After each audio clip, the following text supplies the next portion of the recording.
Assalamu alaikum. I am Muhammad Ayaz and you are welcome to my YouTube channel. In this video lecture, I am going to teach you linear differential equation. Linear differential equation को define करने से पहले हम देखते हैं कि linear का मतलब क्या है। तो the word linear means linear in y and y prime. यानी लीनियर का ये मतलब है कि जो हमारे पास डिपेंडेंट वेरिएबल है यानी y और उसके जितने भी डेरिवेटिव्स हैं वो लीनियर होनी चाहिए, यानी उनकी पावर जो है, उनकी डिग्री जो है वो हमेशा 1 होनी चाहिए। पहली डेफिनेशन के मुताबिक दो तरह से मैं इसको डिफाइन कर रहा हूँ। तो पहली डेफिनेशन के मुताबिक a differential equation is said to be linear if number 1 जो पॉइंट है इसमें वो है the dependent variable and its derivatives are all of degree 1। यहाँ पे एक बात ज़हन में रखें कि डिपेंडेंट वेरिएबल से मेरी मुराद y होगा, ठीक है। तो पहला जो पॉइंट है उसके मुताबिक ये है कि जो डिपेंडेंट वेरिएबल है यानी y और उसके जितने भी डेरिवेटिव्स हैं उनकी डिग्री 1 होनी चाहिए। अगर मैं इस पॉइंट को एक्सप्लेन करूँ तो इसके मुताबिक y dy d2y और dx के, और इसी तरीके से आप आगे मज़ीद डेरिवेटिव्स भी ले सकते हैं, ठीक है। यानी ये डिफरेंशियल इक्वेशन के अंदर अपीयर हो सकते हैं, लेकिन अगर यहाँ पे y स्क्वायर लिखा हो, अगर यहाँ पे 2 लिखा हो, अब यहाँ पे 3 लिखा हो, तो अब यहाँ पे देखें जो डिपेंडेंट वेरिएबल है उसकी डिग्री 2 आ गई, उसकी पावर 2 आ गई है, तो ये लीनियर डिफरेंशियल इक्वेशन के अंदर अलाउड नहीं है, ठीक है। इसी तरह से ये डिपेंडेंट वेरिएबल का डेरिवेटिव है और इसकी पावर 2 आ गई है, यहाँ पे इसकी पावर 3 आ गई है, तो ये जो टर्म्स हैं ये लीनियर डिफरेंशियल इक्वेशन के अंदर कभी भी अपीयर नहीं हो सकती, ठीक है। नंबर 2 पॉइंट क्या है कि the coefficients of the dependent variable and its derivatives are either constants or functions only of the independent variables। के डिपेंडेंट वेरिएबल के कोफिशिएंट्स, जहाँ से यहाँ पे कोफिशिएंट है इसका, ठीक है। तो जो डिपेंडेंट वेरिएबल है और उसके जो डेरिवेटिव्स हैं उनके कोफिशिएंट या तो कांस्टेंट होने चाहिए या फिर कोई फंक्शन होने चाहिए इन terms of independent variable x के। यानी ये जो मेरे पास डिपेंडेंट वेरिएबल है तो इसका कोफिशिएंट 2 होना चाहिए, या कोफिशिएंट 3, 4, 5 या कोई और कांस्टेंट हो सकता है, ठीक है। या फिर इसका जो कोफिशिएंट है वो x हो सकता है, या फिर इसका कोफिशिएंट जो है ये x स्क्वायर हो सकता है, या इसी तरीके से आगे मज़ीद भी आप देख सकते हैं, ठीक है। इसी तरीके से जो इसके डेरिवेटिव्स हैं, जैसे ये फर्स्ट डेरिवेटिव है तो इसका यहाँ पे जो कोफिशिएंट है ये 2 हो सकता है, इसका कोफिशिएंट x हो सकता है, इसका कोफिशिएंट x स्क्वायर हो सकता है, इसका कोफिशिएंट x क्यूब हो सकता है, और बाकी भी कोई आप x की पावर्स ले सकते हैं, ठीक है। इसी तरीके से ये हमारे पास सेकंड डेरिवेटिव है तो इसका कोफिशिएंट भी यहाँ पे 2, 3 को एनी कांस्टेंट हो सकता है या फिर any function of independent variable हो सकता है। तो यहाँ से ये पता चला कि जो हमारे पास अगर ये वाली टर्म्स आ जाए dy बाई डी एक्स, तो यहाँ पे देखें इसका डेरिवेटिव का जो कोफिशिएंट है वो हमारे पास डिपेंडेंट वेरिएबल आ गया है, तो ये अलाउड नहीं है, ठीक है, ये नहीं आना चाहिए। तो ये थी हमारी पहली डेफिनेशन। अच्छा, अगर इसको मैं एक और तरह से डिफ़ाइन करूँ तो उसके मुताबिक मैं ये कहूँगा कि differential equation is said to be linear if number 1 the dependent variable or variables, एक भी हो सकता है और एक से ज़्यादा भी, ठीक है, and their derivatives appear linearly, कि डिपेंडेंट वेरिएबल और उसके जो डेरिवेटिव्स हैं वो लीनियरली अपीयर होने चाहिए।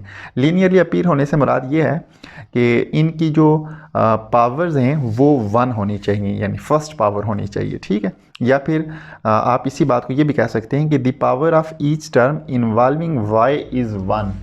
और number 2 dependent variable and its derivatives are not multiplied together, कि डिपेंडेंट वेरिएबल और इसके जितने भी डेरिवेटिव्स हैं ये आपस में मल्टीप्लाई नहीं होने चाहिए। यानी ये था डिपेंडेंट वेरिएबल और ये है डिपेंडेंट वेरिएबल का डेरिवेटिव, अब यहाँ पे ये मल्टीप्लाई हो रहे हैं, तो लीनियर डिफरेंशियल इक्वेशन के अंदर ये नहीं होना चाहिए, ठीक है।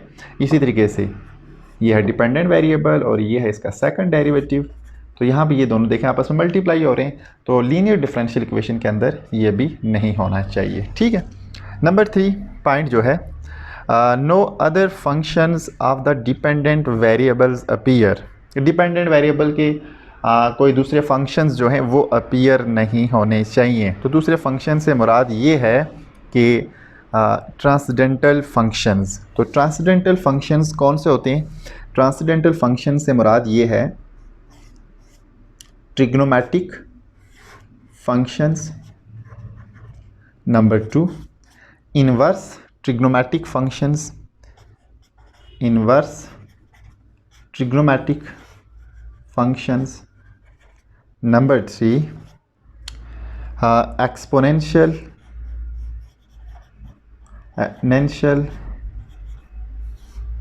functions, and number 4 logarithmic function। इनको बोलते हैं ट्रांसडेंटल फंक्शंस। ठीक है, तो लीनियर डिफरेंशियल इक्वेशन के अंदर transcendental function of dependent variable appear नहीं हो सकते, लेकिन transcendental function of independent variable appear हो सकते हैं। यानी इसका ये मतलब होगा मैथमेटिकली कि साइन वाई ये एक ट्रिग्नोमेट्रिक फंक्शन है। ठीक है, कॉस वाई, टेन वाई, जितने भी बाकी ट्रिग्नोमेट्रिक फंक्शंस हैं, ठीक है, ये हैं in term of dependent variable, तो ये अपीयर नहीं होने चाहिए। और फिर इसी तरह से इस ट्रिग्नोमेट्रिक फंक्शन का इनवर्स जो है वो भी in terms of dependent variable appear नहीं होना चाहिए। फिर एक्सपोनेंशियल फंक्शन से मुराद exponential function of dependent variable, ये अपीयर नहीं होना चाहिए। E raise to power y ये अपीयर नहीं होना चाहिए। फिर लॉग ऑफ वाई ये भी अपीयर नहीं होना चाहिए। ठीक है, तो ये थे हमारे पास transcendental function of dependent variable. लेकिन इसके पैरेलल अगर साइन एक्स आ जाए, e raise to power x आ जाए या फिर लॉग एक्स आ जाए तो ये अपीयर हो सकते हैं, because these are transcendental function of independent variable. ठीक है, तो ये थी हमारे पास लीनियर डिफरेंशियल इक्वेशन की डेफिनेशन और उसकी एक्सप्लेनेशन। अब हम इसकी देखते हैं एग्जांपल्स। ऐसी इक्वेशन जो लीनियर डिफरेंशियल इक्वेशन ना हो उसको बोलते हैं नॉन लीनियर डिफरेंशियल इक्वेशन। तो a differential equation which is not a linear differential equation is called non-linear differential equation। तो जी, तो ये मैंने पहले से ही कुछ एग्जांपल्स इसके लिख दी थी ताकि हमारा टाइम बच जाए। तो मैं इन एग्जांपल्स को एक्सप्लेन करता हूँ। ठीक है, ये 8 एग्जांपल्स हैं और इनमें कुछ लीनियर भी हैं और कुछ जो है हमारे पास नॉन लीनियर हैं। एग्जांपल नंबर 1, तो यहाँ पे देखें पहली जो टर्म है एक्स वाई प्राइम, ये टर्म करेक्ट है। ये जो टर्म है ये लीनियर डिफरेंशियल इक्वेशन की कंडीशंस को सेटिस्फाई कर रही है। अब हम आते हैं दूसरी टर्म की तरफ। यहाँ पे तो यहाँ पे अपीयर हो रहा है वाई स्केयर। इसका मतलब ये हुआ कि इस वाई स्केयर की वजह से ये लीनियर डिफरेंशियल इक्वेशन नहीं है। ठीक है, so this is non linear differential equation. क्या है ये हमारे पास? Non linear differential equation because of y square. ठीक है, अब हम आते हैं एग्जाम्पल 2 की तरफ। तो एग्जाम्पल 2 में देखें यहाँ पे हमारे पास ये डिपेंडेंट वेरिएबल है और ये इसका फर्स्ट डेरिवेटिव है और ये आपस में क्या हो रहे हैं? मल्टीप्लाई हो रहे हैं। तो लीनियर डिफरेंशियल इक्वेशन में product of dependent variable and its derivatives, ठीक है, ये अलाउड नहीं है। तो this is non linear differential equation, non linear differential equation. Example 3 की तरफ आते हैं। पहली टर्म डेफिनेशन को सेटिस्फाई कर रही है। अब हम आते हैं दूसरी टर्म की तरफ। दूसरी टर्म में देखें यहाँ पे हमारे पास एक्सपोनेंशियल फंक्शन अपीयर हुआ है। अब जो लीनियर की डेफिनेशन है उसके मुताबिक e raise to power y जो है ये कभी भी अपीयर नहीं हो सकता। तो ये हमारे पास क्या है? Non linear differential equation. अच्छा, अगर इसमें मैं ये काम कर दूं कि y prime plus x e raise to power x is equal to 12 कर दूं तो दिस इज लीनियर, ये अलो है लीनियर डिफरेंशियल इक्वेशन। ठीक, example 4 this is straight forward, ये हमारे पास लीनियर है। ठीक है, एग्जाम्पल 5 दिस इज अगेन हमारे पास ये भी स्ट्रेट फॉरवर्ड है, दिस इज लीनियर, ठीक है, linear differential equation, this is also linear differential equation. Example 6, पहली टर्म क्लियर, ये डेफिनेशन को सेटिस्फाई कर रही है।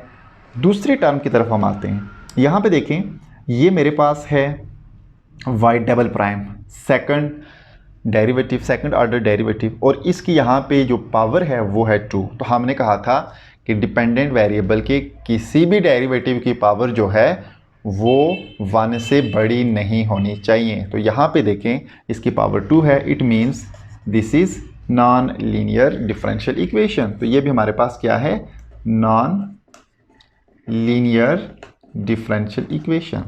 अब हम आते हैं एग्जांपल नंबर 7। यहाँ पे देखें, पहली टर्म ओके, ये तो ठीक है। दूसरी टर्म में हम आते हैं, तो यहाँ पे हमारे पास आ रहा है साइन वाई। तो ये हमारे पास नॉन लीनियर डिफरेंशियल इक्वेशन है। तो मैं इसको लिखता हूँ नॉन लीनियर डिफरेंशियल इक्वेशन, ठीक है। अच्छा, अगर इसमें मैं ये काम कर दूँ कि d2y और dx square plus sign x अगर लिख दूँ, तो अब ये हमारे पास लीनियर डिफरेंशियल इक्वेशन बन जाएगी। एग्जांपल नंबर 8, पहली टर्म ओके, ये तो डेफिनेशन को सेटिस्फाई कर रही है। दूसरी टर्म की तरफ आते हैं, तो यहाँ पे देखें, ये है डिपेंडेंट वेरिएबल, ये है उसका डेरिवेटिव, और ये आपस में क्या हो रहे हैं, मल्टीप्लाई हो रहे हैं।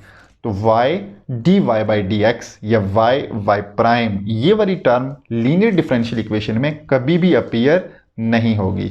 तो इट मीन्स इस टर्म की वजह से ये हमारे पास होगी नॉन लीनियर डिफरेंशियल इक्वेशन।